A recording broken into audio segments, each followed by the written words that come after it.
الحمدللہ رب العالمین والصلاة والسلام علی خاتم النبیین اما بعد فاعوذ باللہ من الشیطان الرجیم بسم اللہ الرحمن الرحیم۔ پڑھیے الصلاة والسلام علیک یا رسول اللہ وعلی آلک واصحابک یا حبیب اللہ۔ الصلاة والسلام علیک یا نبی اللہ وعلی آلک واصحابک یا نور اللہ۔ درود پاک کے بے شمار فضائل و برکات ہیں، لیکن درود پاک کو آرڈنری لے لینا، درود پاک کو آپ یوں سمجھیں کہ ایک گرانٹڈ لے لینا، پڑھ لیا تو ٹھیک ہے، نہیں پڑھا تو کوئی بات نہیں، ایسا نہیں ہے۔ درود پاک ایک بڑا امپورٹنٹ وظیفہ ہے۔ اب میں جو حدیث سنانے جا رہا ہوں اس میں آپ کو 3 اہم چیزیں پتہ چلیں گی۔ سرکار دو عالم صلی اللہ تعالی علیہ وسلم کا فرمان عالی شان ہے، جس نے ماہ رمضان کو پایا اور اس کے روزے نہ رکھے وہ بدبخت ہے۔ ٹھیک ہے، رمضان کو ہم نے اگر حاصل کرنا ہے تو پھر اس کی خوب قدر بھی کرنی ہے۔ آقا علیہ الصلوۃ والسلام فرماتے ہیں جس نے اپنے والدین یا کسی ایک کو پایا اور ان کے ساتھ اچھا سلوک نہ کیا وہ بھی بدبخت ہے۔ یہ بھی سوچنا ہے۔ پھر آقا فرماتے ہیں کہ اور جس کے پاس میرا ذکر ہوا اس نے مجھ پر درود نہ پڑھا وہ بھی بدبخت ہے۔ اب آپ غور کریں، یہ 3 چیزیں، اب نبی پاک جس کو بدبخت کہہ دیں تو پھر تو گئے نا۔ تو ماں باپ کی قدر، نبی پاک کا ذکر خیر ہو، فوراً درود پاک صلی اللہ تعالی علی محمد صلی اللہ علیہ وسلم۔ اور پھر فرمایا کہ رمضان کے روزے نہ رکھے وہ بدبخت ہے۔ تو اللہ کرے کہ ہم درود پاک کی قدر سمجھنے والے بن جائیں، محبت کے ساتھ بآواز بلند درود پاک پڑھ لیں۔ صلو علی الحبیب صلی اللہ تعالی علی محمد صلی اللہ علیہ وسلم۔ مرحبا صد مرحبا، پھر آمد رمضان ہے، کھل اٹھے مرجھائے دل، تازہ ہوا ایمان ہے۔ یا خدا ہم آسیوں پر یہ بڑا احسان ہے، زندگی میں پھر عطا ہم کو کیا رمضان ہے۔ ابر رحمت چھا گیا ہے اور سما ہے نور نور، فضل رب سے مغفرت کا ہو گیا سامان ہے۔ ہر گھڑی رحمت بھری ہے، ہر طرف ہیں برکتیں، ماہ رمضان رحمتوں اور برکتوں کی کان ہے۔ یا الہی تو مدینے میں کبھی رمضان دکھا، مدتوں سے دل میں یہ عطار کے ارمان ہے۔ سبحان اللہ۔ اے میرے پیارے اسلامی بھائیو، یہ وہ مہینہ آنے والا ہے جس میں نیکیوں کا اجر بڑھا دیا جاتا ہے، جنت کے دروازے کھول دیے جاتے ہیں۔ ہمارا سب سے بڑا جو دشمن ہے شیطان، ہمیں کون بہکاتا ہے، ہمیں گناہوں کی طرف کون کھینچنے کی کوشش کرتا ہے، وہ شیطان ہے۔ مگر شیطان کو قید کر دیا جاتا ہے، یعنی جس سے مقابلہ ہے نا اس کو تو قید کر دیا، اب ہمیں موقع دیا گیا کہ خوب نیکیاں کر لو۔ اور سبحان اللہ، اللہ قرآن مجید فرقان حمید میں فرماتا ہے شہر رمضان الذی انزل فیہ القرآن۔ یہ مہینہ کون سا ہے کہ رمضان کا مہینہ جس میں قرآن نازل کیا گیا۔ اس آیت کے اس جز سے پتہ چلتا ہے کہ یہ ماہ قرآن ہے، نزول قرآن کا مہینہ۔ ایک اور جگہ قرآن مجید فرقان حمید فرمایا جاتا ہے کہ یا ایھا الذین آمنوا کتب علیکم الصیام کما کتب علی الذین من قبلکم لعلکم تتقون۔ اے ایمان والو، تم پر رمضان کے روزے فرض کیے گئے جیسے کہ پچھلی قوموں پر فرض کیے گئے۔ پچھلی قوموں پر بھی روزے فرض تھے، ان کا الگ الگ دن تھے، الگ الگ انداز تھا، مگر جو وجہ، جو ریزن قرآن نے بیان کیا نا کہ اس لیے فرض کیے گئے لعلکم تتقون، تاکہ تم تقوی اختیار کرو، تاکہ تم پرہیزگاری اختیار کرو۔ تو روزے آ رہے ہیں ہمیں متقی بنانے کے لیے، ہمیں پرہیزگار بنانے کے لیے۔ اب ہم نے دیکھنا ہے کہ ہم نے ان روزوں کو کیسے گزارنا ہے، اس کا استقبال کیسے کرنا ہے، ان روزوں کو جس کو کہتے ہیں نا اس کا ٹائم کیسے اسپینڈ کرنا ہے۔ بدقسمتی یہ ہے کہ کچھ لوگ روزے رکھ کر بھی گناہ کر رہے ہوتے ہیں، روزے رکھ کر بھی اللہ کی نافرمانی کر رہے ہوتے ہیں۔ ایک بات یاد رکھیے، روایتوں میں آتا ہے کہ جو بندہ بھوکا پیاسا رہے، روزہ رکھے اور پھر بھی گناہ سے باز نہ آئے، تو اللہ کو ایسے بھوکا پیاسا رہنے کی کوئی حاجت نہیں ہے۔ روزہ صرف کھانے پینے سے رکنے کا نام نہیں ہے۔ آنکھیں حرام دیکھ رہی ہیں اور بندہ روزہ رکھا ہوا ہے، کان حرام سن رہے ہیں اور بندہ روزہ رکھا ہوا ہے، زبان حرام بول رہی ہے اور ہم روزے سے، یہ کون سا روزہ ہے؟ یقیناً کھانے پینے سے رکنا ہے۔ جو ماہ رمضان کا پہلا روزہ رکھتا ہے اس کے پچھلے گناہ معاف کر دیے جاتے ہیں۔ صبح سے شام تک 70,000 فرشتے اس کے لیے دعائیں مغفرت کرتے ہیں۔ آج دنیا میں پتہ ہے ہم کسی بڑے بزرگ شخصیت کو ڈھونڈ رہے ہوتے ہیں، کسی عالم دین سے پیار ہوتا ہے، کسی پیر صاحب سے محبت ہوتی ہے، بندہ کہتا ہے جا کے یار ان سے دعا کروا لوں، میرا کام ہو جائے گا۔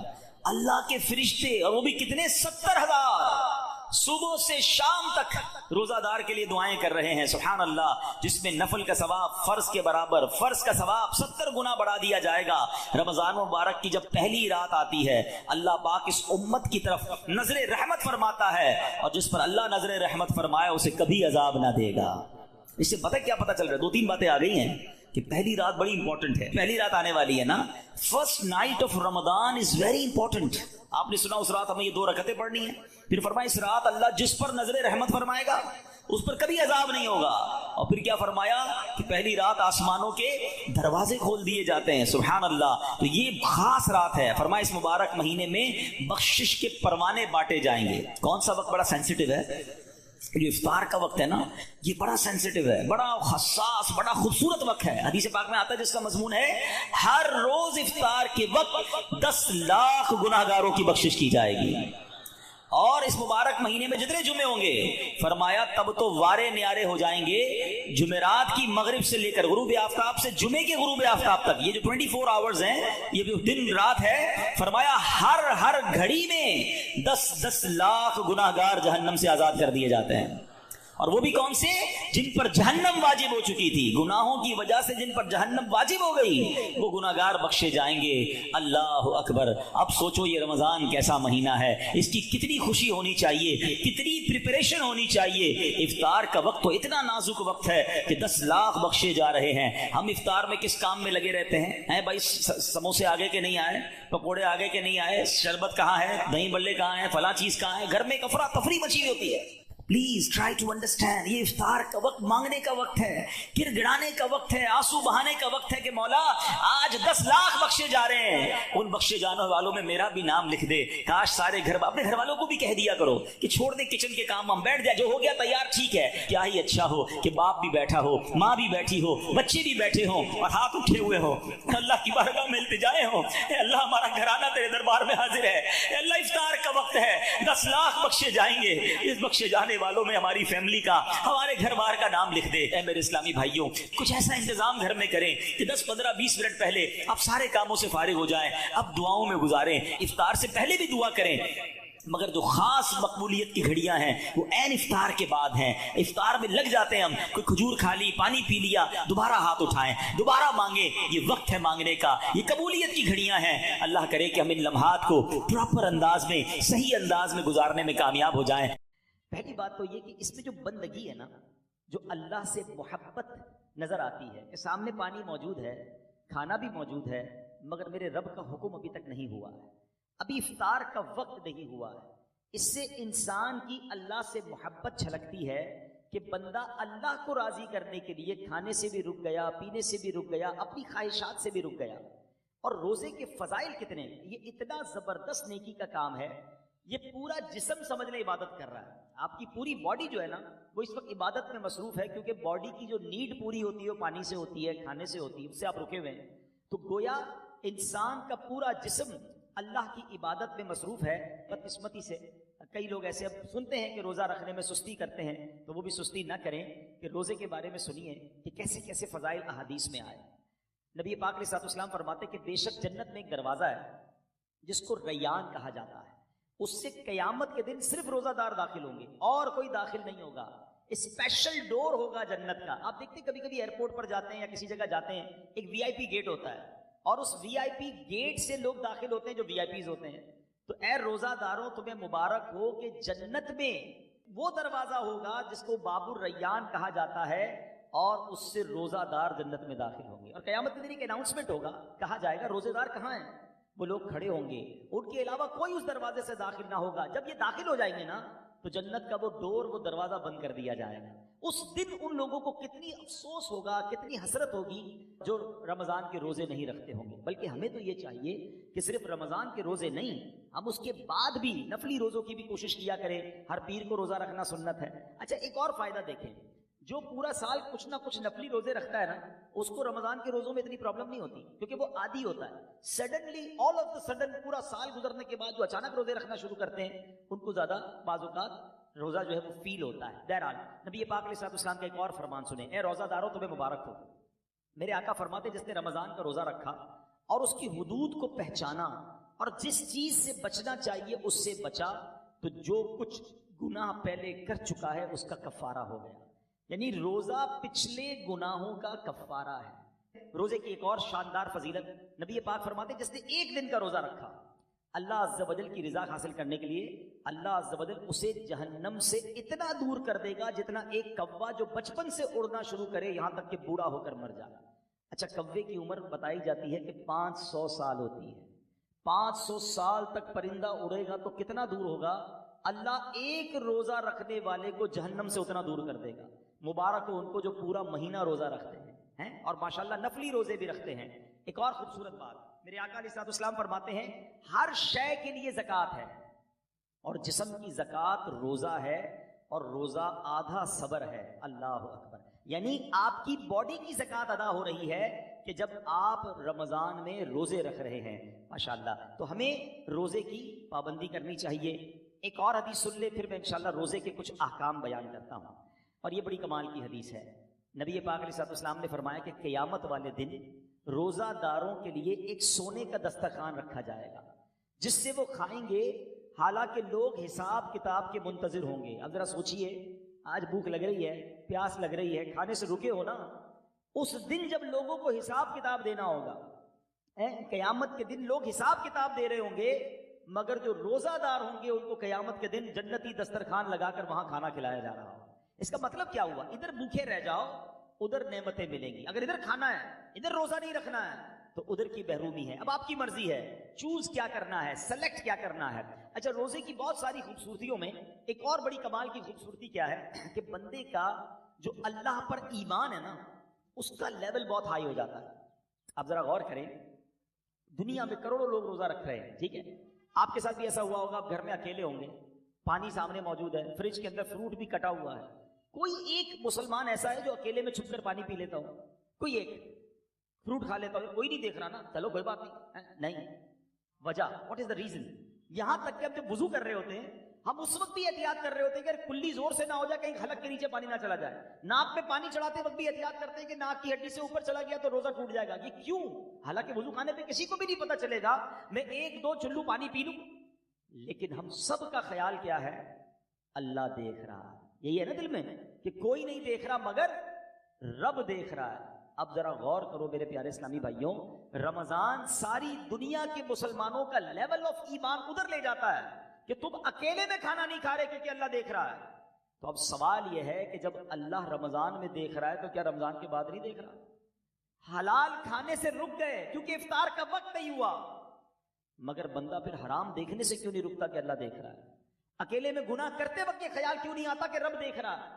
ایکچولی رمضان ہماری پوری پریکٹس کروا رہا ہے کہ دیکھو جب پورے رمضان تم یہ خیال دل میں بٹھائے رکھتے ہو کہ اکیلے میں کھانا نہیں ہے پینا نہیں ہے رب دیکھ رہا ہے تو پھر رمضان میں بھی اور رمضان کے بعد بھی حرام کماتے وقت بھی سوچو نا اللہ دیکھ رہا ہے. حرام بولتے وقت بھی سوچو اللہ دیکھ رہا ہے. حرام سنتے وقت بھی سوچو اللہ دیکھ رہا ہے. تو انشاءاللہ اگر یہ پریکٹس بن گئی کہ اللہ دیکھ رہا ہے تو پھر گناہ کرنے کی عادت چھپ سکتی ہے. اللہ مجھے بھی اور آپ کو بھی یہ خیال ایسا عطا کر دے کہ جب بھی برائی کی طرف جانے کو جی چاہے دل سے صدا آئے کہ اللہ دیکھ رہا ہے. بالکل اسی طرح میرے پیارے اسلامی بھائیوں رمضان میں جو ہم روزہ رکھتے ہیں اور چیزوں کی جزا بیان ہوئی ہے کہ بھائی اس کے بدلے جنت کا گھر ملے گا جنت کے درخت ملیں گے جنتی کھانے ملیں گے. اب آؤ روزے کی ایک اور فضیلت سنو. میرا کوئی بھائی میری کوئی بہن اور روزہ کبھی قضا نہ کرے. روزہ قضا کرنے کا خیال بھی آئے تو دل میں یہ نہ لائے. لوگ کہتے ہیں یار کام کاج بہت ہوتا ہے نوکری مجھے کرنی ہوتی ہے. دیکھو کام کم کر دینا کاروبار کم کر دینا تھوڑے پیسے کم کما لینا مگر روزہ مت چھوڑنا کیونکہ اب جو میں فضیلت بتانے جا رہا ہوں نا میں نے اب تک کسی اور عمل کی یہ فضیلت نہیں پڑھی ہے کیونکہ نبی پاک علیہ الصلوۃ والسلام فرماتے ہیں کہ اللہ فرماتا ہے یعنی یہ حدیث قدسی بھی ہے. اللہ فرماتا ہے فَإِنَّهُ لِي وَأَنَا أَجْزِي بِهِ. اللہ فرماتا ہے روزہ میرے لیے ہے اور اس کی جزا میں خود دوں گا. باقی چیزوں کی جزا رب فرشتوں کے ذریعے عطا فرماتا ہے مگر روزہ دار کے لیے رب نے فرمایا اس کی جزا میں خود عطا فرماؤں گا.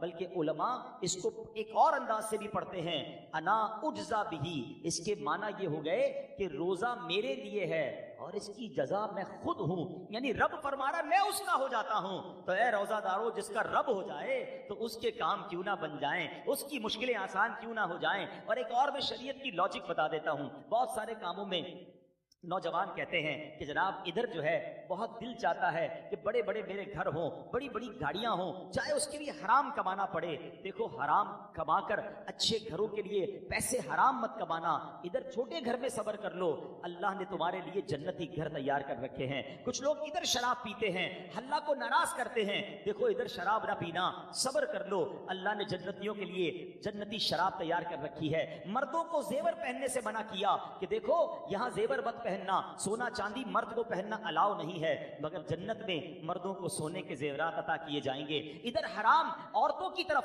ناجائز عورتوں کے پاس جانا, جو حرام ہیں ان کے قریب مت جانا. جی تو چاہتا ہے, شیطان تو بلاتا ہے, مگر حرام کاری سے بچ جاؤ, اللہ نے جنت میں جنتیوں کے لیے حوریں تیار کر رکھی ہیں. اگر آپ اس لاجک سے دیکھیں نا, جس چیز سے شریعت نے ہمیں یہاں روکا ہے, جس کا دل بھی چاہتا ہے, شریعت نے یہاں سمجھا دیا کچھ سال رک جاؤ, جنت نہ ختم ہونے والی ہے. اللہ نے آلٹرنیٹ شاندار وہاں تیار کر رکھا ہے. یہاں بڑے گھر دیکھ کر اپنے گھر پہ مایوس نہ ہو جاؤ, صبر کی زندگی گزارو. اللہ نے بڑے بڑے محل جنتیوں کے لیے تیار کیے ہیں. تمہارے پاس اگر یہاں گاڑی نہیں ہے, مایوس نہ ہونا, حرام کی طرف مت جانا. جنتیوں کے لیے اللہ نے جنتی سواریاں تیار کی ہیں. یہاں اگر مہنگے اور اچھے کھانے نہیں کھا سکتے, پیسے تھوڑے ہیں, حرام کی طرف مت جانا, صبر کر لینا. اللہ نے جنتیوں کے لیے جنتی دسترخوان لگائے ہوئے ہیں, جنتی مشروب موجود ہیں. ارے انسان جو تمنا کرے گا اللہ اس قسم کا کھانا اس کے سامنے عطا فرما دے گا. تو جب وہ نعمتیں موجود ہیں تو کچھ صبر کے ساتھ, کچھ قناعت کے ساتھ, اللہ کی رضا کے ساتھ اور حلال روزی کے ساتھ زندگی گزار لیں. انشاءاللہ دنیا بھی بہتر ہوگی اور آخرت بھی بہتر ہو جائے گی. اب میں چاہوں گا کہ بیان میں کچھ روزے کے اہم مسائل بھی ہم سن لیں. بعض اوقات کچھ روزہ داروں کو کنفیوژن ہوتی ہے. سب سے پہلے تو یہ سمجھ لیں کہ افطار اور سحر, سحری کا ٹائم جو بھی آخری ٹائم ہے, جو کراچی میں ہے یا باہر مجھے سن رہے ہیں, ہمیشہ یاد رکھیں اذان کا انتظار نہیں کرنا. اذان نماز کے لیے ہوتی ہے, سحری بند کرنے کے لیے نہیں ہوتی ہے.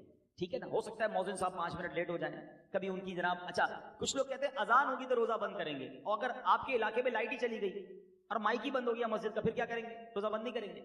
تو اذان جو ہے وہ روزہ بند کرنے کے لیے, افطار کے لیے نہیں ہوتی, وہ نماز کے لیے ہوتی ہے. روزے کا تعلق ٹائمنگ سے ہے.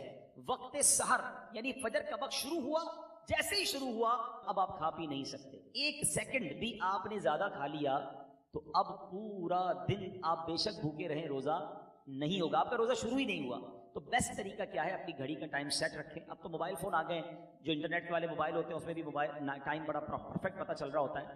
5 منٹ پہلے, کوئی لازم تھوڑی ہے کہ آخری منٹ تک کھانا پینا ہے, 5 منٹ پہلے آپ کھانا پینا بند کر دیں.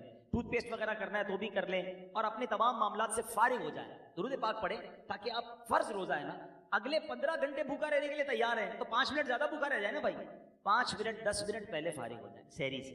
بالکل اسی طرح افطار میں بھی آپ نے کرنا یہ ہے کہ افطار میں آپ نے گھڑی دیکھ کر افطار کرنا ہے, ٹائم دیکھ کر افطار کرنا ہے. 1 آدھ منٹ اوپر ہو جائے خیر ہے, پہلے افطار نہ ہو جائے. بعض اوقات ہوتا ہے لوگوں کی گھڑی ٹائم پہ نہیں ہوتی, 5 منٹ پہلے افطار کر لیتے ہیں. آپ کو پتا ہونا چاہیے کہ ٹائم ہوا کہ نہیں. اور بالکل اسی طرح اذان مغرب کی نماز کے لیے ہوتی ہے, افطار کے لیے نہیں ہوتی. اس میں بعض اوقات 2 گڑبڑ ہو جاتی ہیں. ایک ہی ہو جاتی ہے کہ کبھی مؤذن صاحب سے بھی غلطی لگ سکتی ہے, جلدی اذان دے دی, آپ نے اذان سنی روزہ کھول لیا, تو آپ کا روزہ چلا گیا. آپ ٹائم دیکھیں ٹائم ہوا ہے کہ نہیں. اور مؤذن صاحب خود اپنا افطار کرنے میں لگے ہوئے ہیں اور وہ 5 منٹ بعد اذان دے رہے ہیں اور آپ انتظار کر رہے ہیں اذان کا, تو یہ بھی درست نہیں, کیونکہ افطار کو تاخیر بھی نہیں کرنی چاہیے. تو پہلی بات تو یہ سمجھ لیں کہ ٹائم ٹیبل کے ساتھ روزہ ہے. یا ایک اور خوبصورت بات کہوں کہ لوگ آج کل بڑی مثالیں دیتے ہیں دوسرے ملکوں والوں کی, غیر مسلموں کی, یار وہاں بڑی ٹائم مینجمنٹ ہے جناب, بڑا ٹائم سے معاملات چلتے ہیں, ان کے جہاز بھی ٹائم پہ, ان کی ٹرینیں بھی ٹائم پہ, لوگ آتے بھی وقت پر ہیں.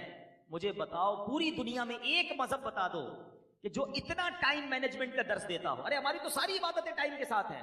وقت سے 1 منٹ پہلے آپ کو سحری بند کرنی ہے تو روزہ ہوگا, وقت گزرنے کے بعد 1 منٹ اوپر چلا گیا روزہ ہی شروع نہیں ہوگا. افطار گھڑی کے مطابق کرنا ہے. بالکل ساری دنیا کے مسلمان ٹائم پہ افطار کرتے ہیں. ہماری ساری اذانیں, مسجد کا ٹائم ٹیبل دیکھیں, آپ کی ٹرین لیٹ ہو سکتی ہے, جہاز لیٹ ہو سکتا ہے. ہم نے دیکھا سردی ہو, گرمی ہو, بارش ہو, آندھی ہو, طوفان ہو, دنیا بھر کی مسجدوں میں وقت پہ اذان ہوتی ہے. وقت پہ جماعت ہوتی ہے، لاکھوں مسجدوں میں کیسی شاندار ٹائم مینجمنٹ ہے، اسلام کی کتنی عبادتیں ٹائم کے ساتھ ہیں. ارے جناب ہم حج پہ جائیں تو کب عرفات میں رہنا ہے، کب عرفات سے نکلنا ہے، کب پہلے نہیں نکلنا ہے، کب مزدلفہ پہنچنا ہے، کب مینا پہنچنا ہے، کون سے دن طواف زیارت کے ہیں، each and everything going with time. اسلام جتنا ٹائم مینجمنٹ سکھاتا ہے نا، اتنا دنیا کا کوئی مذہب نہیں سکھاتا. ہاں یہ ضرور کہہ سکتے ہیں کہ ٹائم مینجمنٹ اسلام میں ضرور ہے، مسلمان اس سے سیکھتے نہیں ہیں. تو ہمیں دوسروں کی مثالیں دینے کی کیا ضرورت ہے، ہمارا دین ہمیں شاندار ٹائم مینجمنٹ سکھاتا ہے.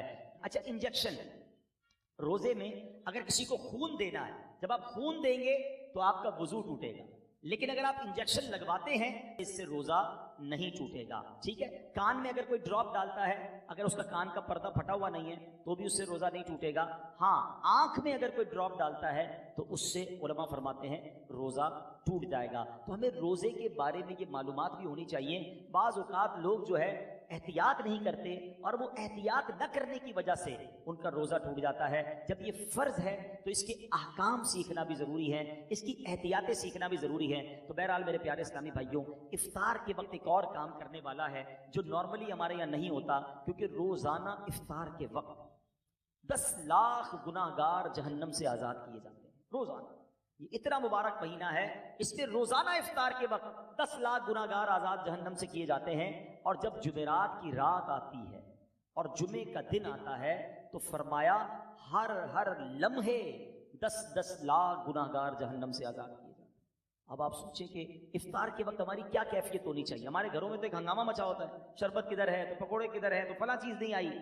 ان آئٹموں کے چکر میں پڑنے کی بجائے افطار کے وقت اے کاش ہاتھ اٹھے ہوں، آنسو بہ رہے ہوں اور یہ التجائیں ہوں کہ مولا آج بھی 10 لاکھ بخشے جائیں گے، آج بخشے جانے والوں میں ہمارا نام لکھ دے. تو جب اس کیفیت کے ساتھ آپ افطار کیا کریں گے تو انشاءاللہ کبھی نہ کبھی تو ہمارا بھی نمبر آ جائے گا. تو آج بھی مدنی چینل پر آپ دیکھیں کہ افطار کے وقت کیا منظر ہوتا ہے. آنسو ہوتے ہیں، دعائیں ہوتی ہیں، التجائیں ہوتی ہیں. میں تو دنیا بھر کے ویور سے کہوں گا کہ جب بھی افطار کا وقت آئے آپ مدنی چینل کے ساتھ اپنے گھر والوں کے ساتھ امیر اہل سنت کی ان عظیم دعاؤں میں شامل ہو جائیں. نہ جانے کس کی آمین کے صدقے ہمارا بھی بیڑا پار ہو جائے. تو ہمیں افطار کا وقت جو ہے یہ بڑا مبارک وقت ہے، یہ دعاؤں کی قبولیت کا وقت ہے. پھر رمضان کی راتیں، رمضان کی راتیں کتنی مبارک ہیں آپ کو پتہ ہے. سارا سال میں اور آپ اللہ سے دعا کرتے ہیں نا، یا اللہ میری پکار سن لے، میری توبہ قبول کر لے، میری مغفرت فرما دے، میرا فلاں کام فرما دے. ہم اللہ سے دعا کر رہے ہیں. آپ کو پتہ ہے رمضان کی راتوں میں کیا ہوتا ہے، رحمت کے فرشتے یہ آواز لگاتے ہیں، ہے کوئی مانگنے والا کہ اس کی توبہ قبول کی جائے، ہے کوئی توبہ کرنے والا کہ اس کی توبہ قبول کی جائے، ہے کوئی سوالی کہ اس کا سوال پورا کیا جائے. یعنی رمضان میں ادھر سے آفر ہے کہ مانگ لو میں دے رہا ہوں، مغفرت چاہیے تو میں مغفرت دے رہا ہوں، توبہ کرنی تو میں توبہ قبول کر رہا ہوں. مگر آپ دیکھیں کہ آج ہماری راتیں کہاں خرچ ہو رہی ہیں. بہت بڑی تعداد میں لوگ کھانے پینے، گھومنے پھرنے، کرکٹ میچز، پتہ نہیں کیا کیا کر رہے ہیں رمضان میں. ارے اللہ کے بندو، یہ راتیں عبادت کی ہیں، یہ راتیں دعائیں کی ہیں، یہ مانگنے کی ساری زندگی پڑی ہے کھانے پینے کی. تو خدا را رمضان کی راتوں کو ضائع نہ کریں. اور اب میں آخری بات اپنے بیان کی کر لوں جو میں سمجھتا ہوں میرے بیان کی سب سے اہم بات ہے. وہ کیا ہے، یہ اب تک تو میں نے رمضان میں عبادت نیکیاں کرنے کے بارے میں بات کی نا، یہ تو چلے تھوڑی بہت لوگ کر ہی رہے ہیں یا کرتے ہیں، مگر رمضان میں گناہ نہیں کرنا ہے، اس کی طرف توجہ کم لوگوں کی ہے. کیوں؟ دیکھیں رمضان میں گناہ کی پکڑ بھی زیادہ ہے، رمضان میں گناہ کا عذاب بھی زیادہ ہے، مار بھی زیادہ پڑے گی. کیوں؟ بھائی مسجد کے باہر کوئی گناہ کرے گناہ ہے، لیکن کوئی مسجد کے اندر آ کر گناہ کرے تو بڑا شدید گناہ ہے. کوئی اللہ کا گھر میں جا کر گناہ کرے گا تو اللہ کی غضب کو دعوت دے گا نا. مکہ شریف میں جا کر کوئی ایک نیکی کرے، حدود حرم میں تو ایک نیکی 1 لاکھ نیکی کے برابر، مگر وہاں کوئی گناہ کرے تو 1 لاکھ گناہ کے برابر. اس کی وجہ کیا ہے؟ اتنے مقدس جگہ پر آئے ہو جہاں ساری دنیا عبادت کر رہے تم ادھر بھی گناہ کر رہے ہو. بالکل اسی طرح رمضان بڑا مقدس مہینہ ہے، جو رمضان میں گناہ کرے گا، حدیث میں یہ مضمون ملتا ہے کہ جو ایک گناہ رمضان میں کرے اس کے 1 سال کے اعمال برباد کر دیے جائیں گے.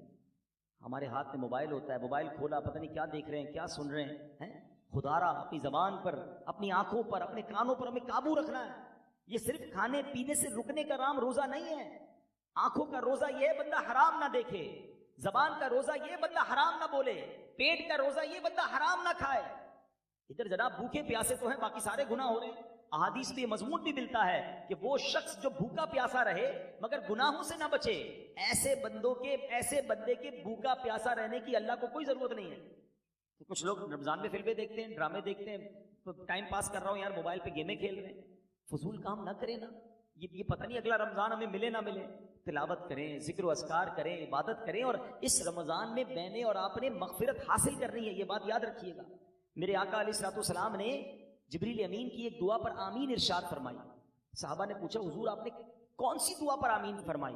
تو نبی پاک نے فرمایا کہ مجھے جبریل امین نے یہ دعا کی کہ اے اللہ، جو رمضان کو پائے اور اپنی مغفرت نہ کروا سکے وہ ہلاک و برباد ہو جائے۔ اب ذرا سوچیں میرے پیارے اسلام بھائی، دعا کون کر رہا ہے؟ فرشتوں کا سردار، اور آمین کون کہہ رہے ہیں؟ نبیوں کے سردار۔ تو دعا تو قبول ہی قبول ہے نا۔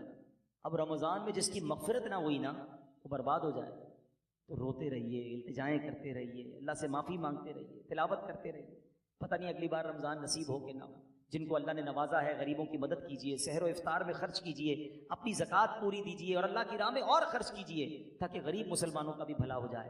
اللہ کریم سے میں دعا کرتا ہوں کہ رب کریم ہم سب کو ماہ رمضان کی برکت عطا فرمائے، روزے اس کی روح کے مطابق رکھنے کی توفیق عطا فرمائے۔ اب تک جتنے روزے رکھے اللہ اس کو اپنے دربار میں قبول فرمائے، اور آگے بھی ہمیں پابندی سے پورے روزے رکھنا صحت و عافیت کے ساتھ نصیب فرمائے۔ اگر گناہوں سے بھی رکنا ہے، اچھا دیکھیں رمضان میں گناہوں کی شدت، اس کی سزا کی جو شدت ہے وہ کیوں بڑھ جاتی ہے؟ یعنی میرے اور آپ کی آسانی کے لیے شیطان بند کر دیا گیا، نیکیاں کرنا آسان کر دیا گیا، ثواب کا اجر بڑھا دیا گیا، مگر یہ کیسا بندہ ہے کہ پھر بھی گناہ سے باز نہیں آ رہا؟ آپ سوچ رہے ہیں کہ آپ کی میری فلیکسیبلٹی کے لیے، ہمارے لیے نیکیاں آسان کرنے کے لیے ہمارے دشمن کو بند کر دیا گیا، مگر پھر بھی بندہ گناہ کرتا ہے۔ اچھا یہاں ایک بڑا دلچسپ سوال بھی لوگوں کے ذہن میں آتا ہے کہ جناب اگر شیطان بند ہے تو بندہ پھر گناہ کیوں کرتا ہے؟ ٹھیک ہے نا، آپ کہہ رہے ہیں شیطان بند ہو جاتا ہے تو لوگ رمضان میں بھی جھوٹ بولتے ہیں، رمضان میں بھی معاذ اللہ فلمیں ڈرامے دیکھ رہے ہوتے ہیں، بدکاری، بے حیائی، بہت سارے برے کام چل رہے ہوتے ہیں، تو یہ کیوں؟ تو علماء نے بڑی پیاری مثال دی ہے۔ کبھی سائیکل چلائی ہوگی آپ نے، تو فرمایا سائیکل چلاؤ، چلاتے رہیں اور کچھ دیر کے بعد سائیکل کے آپ پیڈل مارنا چھوڑ دیں، مگر سائیکل پھر بھی کافی دیر تک خود چلتی ہے کیونکہ پیڈل آپ نے پیچھے کافی مار لیے تھے۔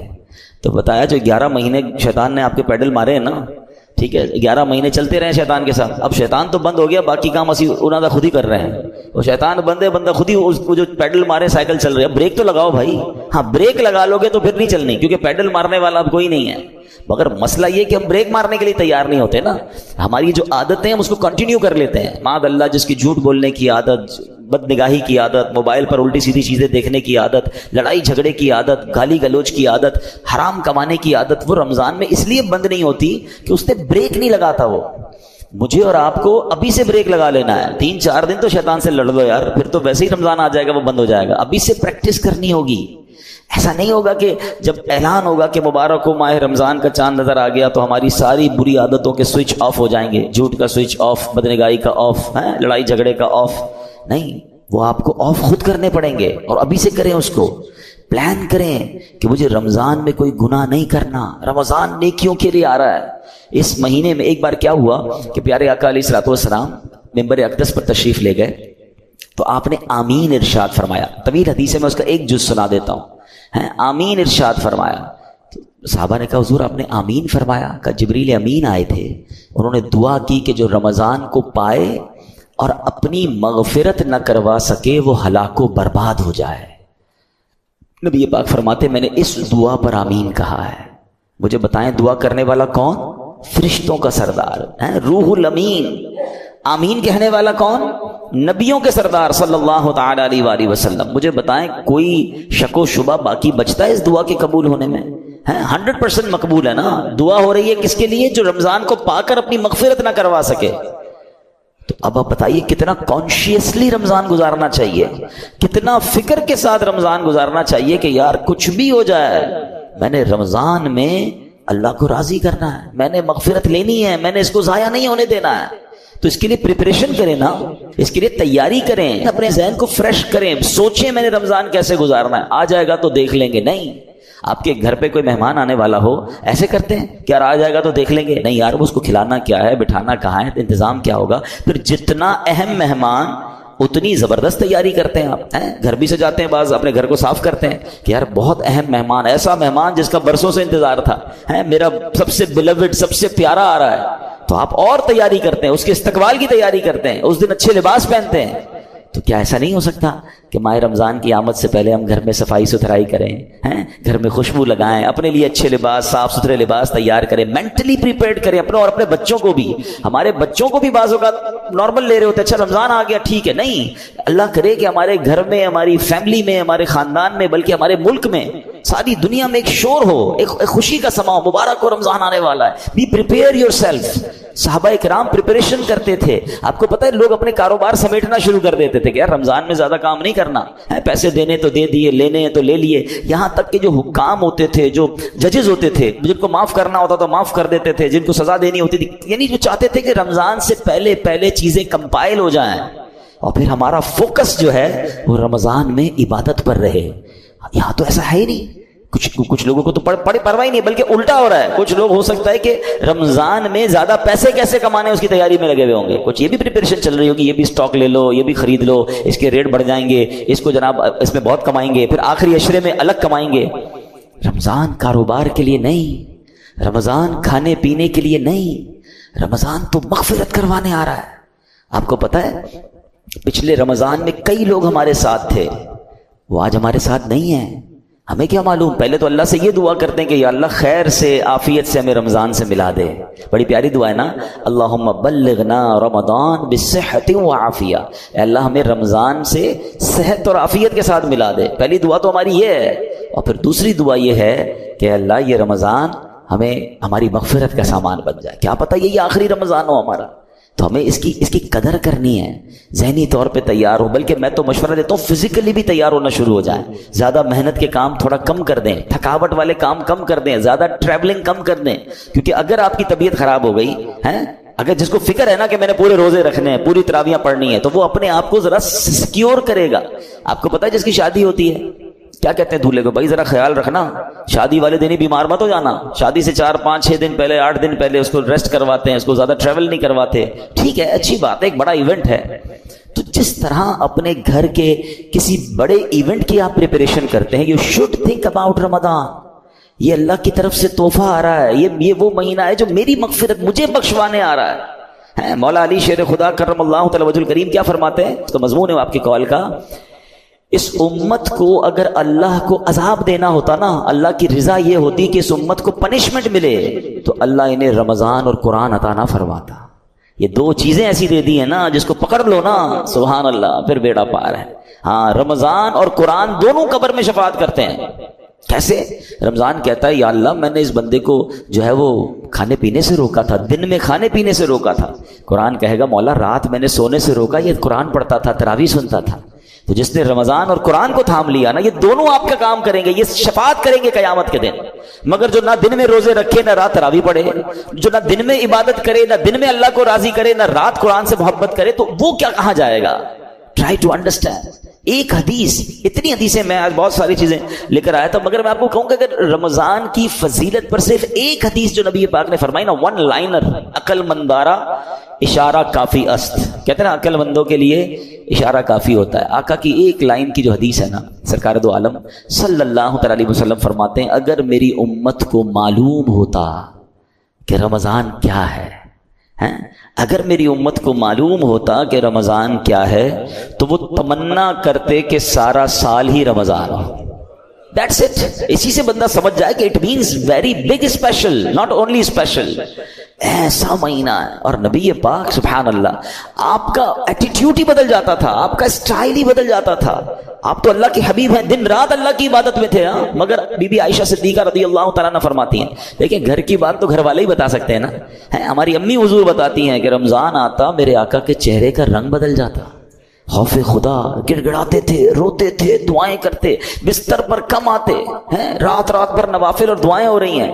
سبحان اللہ. اب مجھے بتائیں کہ اللہ کے حبیب ہیں جن کے صدقے مجھے اور آپ کو رمضان ملا ہے، وہ بستر پر کم جا رہے ہیں، وہ رات بھر عبادت کر رہے ہیں، ان کے چہرے کا رنگ بدل رہا ہے.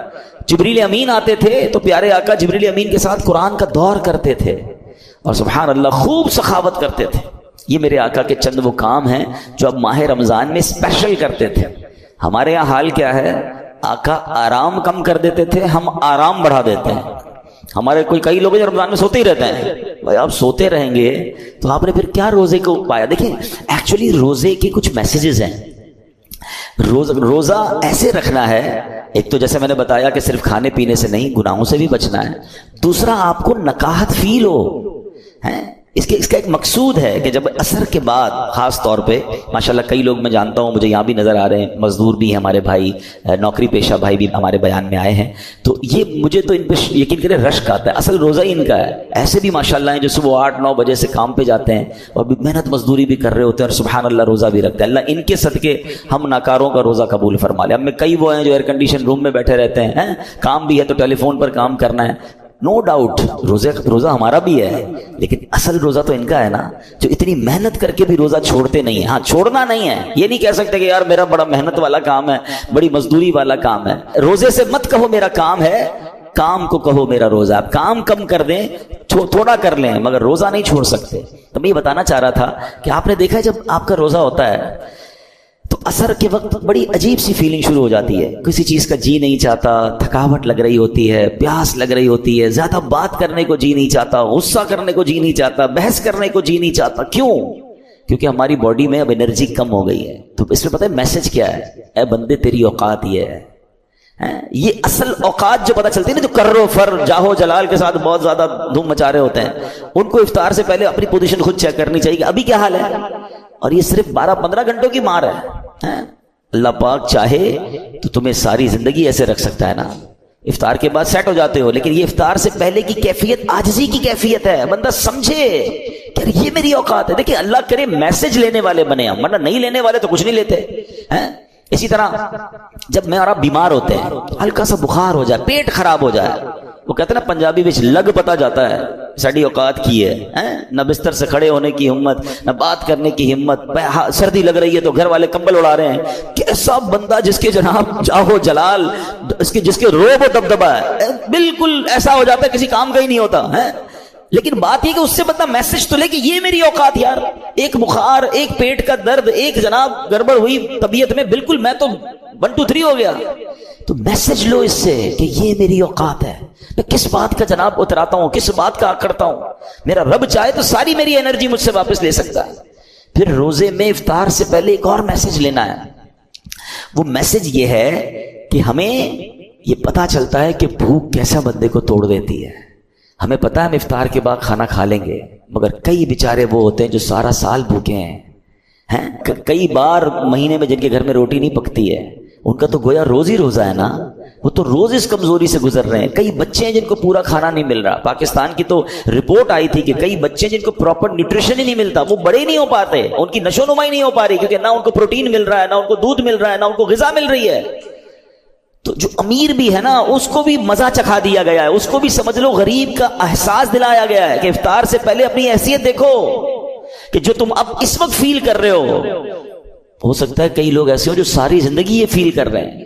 تو اللہ کرے کہ یہ میسیجز تو لینا یار. تو یہ ہے روزے کی اصل، جس کو کہنا کہ بندہ گناہ سے بھی بچ رہا ہے، کھانے پینے سے بھی بچ رہا ہے. اب افطار کے وقت ہاتھ اٹھا کر پھر دعا کرنی ہے. آپ کو پتا ہے خاص وقت ہے افطار کا. حدیثوں میں آتا ہے جس کا مضمون ہے کہ روزانہ رمضان میں افطار کے وقت 10 لاکھ گناہ گاروں کو جہنم سے آزاد کر دیا جاتا ہے. اور وہ 10 لاکھ کون سے ہیں؟ کہ جن پر گناہوں کی وجہ سے جہنم واجب ہو چکا تھا. مجھے سچ بتاؤ پھر افطار کے وقت ہماری کیفیت کیا ہونی چاہیے؟ کاش ہم اپنے گھر والوں کو بات سمجھائیں. ہمارے گھر میں تو ہنگامہ مچا ہوا ہوتا ہے، بھائی جلدی سے شربت لے آؤ، تو پکوڑے کدھر ہیں، تو دہی بلے کدھر ہیں. پتہ نہیں افطار ہے یا کوئی مارکا ہے. ارے یہ مغفرت کا وقت ہے. اگر واقعی آپ نے افطار کا انتظام کرنا بھی ہے تو اپنی فیملی سے بھی، ان بیچاروں کو بھی کچن سے نکالیں، ان کو کہیں 10 منٹ پہلے ختم کر دیں، سب کچھ دسترخوان پہ رکھ دیں اور آپ بھی آ جائیں. اب مل کے دعا کرتے ہیں. کتنا اچھا گھر ہوگا، کتنا اچھا دسترخوان ہوگا کہ باپ بھی بیٹھا ہے، ماں بھی بیٹھی ہے، بچے بھی بیٹھے ہیں اور سب کے ہاتھ اٹھے ہیں کہ مولا آج پھر افطار میں 10 لاکھ بخشے جائیں گے. اے اللہ ہماری بخشش فرما دے, ہمیں محروم نہ کیجیے. اور کراچی والوں کو تو گولڈن چانس یہ ملتا ہے کہ جس وقت ہمارے افطار کا وقت ہوتا ہے عین اسی وقت یعنی اس سے 15-20 منٹ آدھا گھنٹہ پہلے مدنی چینل پر شاندار دعاؤں کا سلسلہ ہوتا ہے. آپ اپنے گھر والوں کے ساتھ مدنی چینل پر شامل ہو جائیں ہیں, وہ دعائیں ہو رہی ہیں, آہیں ہیں, آنسو ہیں, اللہ کے ولی اور پھر ہزاروں لوگ اعتکاف میں پورے مہینے کے رمضان میں فیضان مدینہ میں ہوتے ہیں. تو نہ جانے کس کی آمین کے صدقے ہمارا بیڑا پار ہو جائے. بلکہ میں تو ایک مشورہ دوں گا کراچی والوں کو کہ کچھ افطار فیضان مدینہ میں جا کر کریں. آپ کو بہت ساری فرائز نہیں ملیں گی وہاں پر, بہت خوبصورت فروٹ کی ٹرے نہیں ملے گی, مگر روحانی آپ کو بہت کچھ ملے گا. وہاں فیضان مدینہ میں یہ اہتمام ہی نہیں ہوتا. وہاں پانی کی بوتل دے دی جاتی ہے, 1-2 کیلے دے دیے جاتے ہیں. اس کے بھی پیچھے بھی امیر اہل سنت کی بڑی پیاری حکمت ہے. اللہ کرے ہم کو سمجھ آ جائے کہ افطار سے پہلے جس نے سموسے بھی کھانے ہیں, کباب بھی کھانی, پیاز بھی اس میں ڈلی ہوئی ہے, اور اس کے بعد نماز بھی مغرب کی پڑھنی ہے, تو منہ سے بدبو نہیں آئے گی. اللہ کرے ہم مسجد کی نماز کی قدر محسوس کریں. بھائی سب چیزیں مغرب کے بعد بھی تو ہو سکتی ہیں نا, تو پانی پی لیں, کھجور کھا لیں, منہ کو اچھی طرح صاف رکھیں تاکہ ہم عبادت کر سکیں. تو یہ ایکچول دعا کا وقت ہے. تو میں مشورہ دوں گا کہ آپ عصر کے بعد فیضان مدینہ چلے جایا کریں, جب جا سکیں وہاں افطار کریں, پھر گھر آ کے جو کھانا ہے کھائیں بھائی. لیکن وہ جو وقت ہے مغفرت کا, وہ جو وقت ہے دعاؤں کا, اس کو ضائع مت ہونے دینا. اور یہ رمضان میں یہ موقع آتا ہے, تو آپ گھر میں دعا کریں, مدنی چینل پر شامل ہو جائیں, جیسے بھی کریں, مگر اس وقت کو خاص سمجھیں. بٹ رہا ہے, مغفرت کے پروانے بٹ رہے ہیں. اور اسی طرح جیسے ہم نے بیان میں کہا آخری بات کہ ماہ رمضان میں گناہ نہیں کرنا. حدیث پاک میں آتا ہے جس کا مضمون ہے جو رمضان میں ایک گناہ کرے اس کے 1 سال کے اعمال برباد کر دیے جاتے ہیں. مولا علی شیر خدا کرم اللہ تعالی وجہ الکریم نے ایک قبر کو دیکھا. آپ اللہ کے ولی تھے, بہت بڑے صحابی بھی ہیں, تو آپ نے دیکھا اس قبر والے کو عذاب ہو رہا ہے, اور وہ قبر والا پکار رہا ہے, اے علی میں آگ میں جلایا جا رہا ہوں, مجھے الٹا پلٹا جا رہا ہے, مجھے بچاؤ.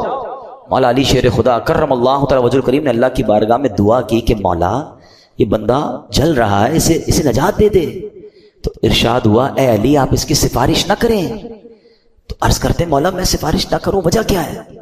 اے علی یہ وہ بندہ ہے جو دن میں تو روزے رکھتا تھا مگر رات گناہوں سے باز نہیں آتا تھا.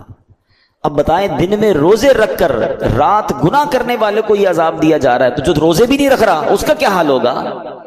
تو رمضان میں نیکیوں کا اجر واقعی بڑھ جاتا ہے, مگر گناہ کا عذاب بھی بڑھا دیا جاتا ہے, کیونکہ یہ مہینہ گناہ کرنے کے لیے نہیں ہے, یہ اللہ کا مہینہ ہے.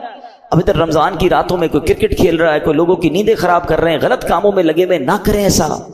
یہ دعاؤں کا مہینہ, یہ مغفرت کا مہینہ, یہ تلاوت کا مہینہ ہے. Prepare your self. تو بہرحال اللہ کرے کہ ہم اپنے اس مہینے کی قدر کرنے میں کامیاب ہو جائیں. دعوت اسلامی کے زیر انتظام مدنی چینل پر بھی بہت خوبصورت پروگرامز آتے ہیں. جب آپ کو وقت ملے آپ مدنی چینل دیکھنا شروع کر دیں. علم دین سیکھ رہے ہوں گے, دعائیں ہو رہی ہوں گی, تو اس کی برکتیں حاصل ہوں گی. اللہ پاک ہمیں عمل کرنے کی توفیق عطا فرمائے. آمین بجاہ النبی الامین صلی اللہ تعالی علیہ وسلم.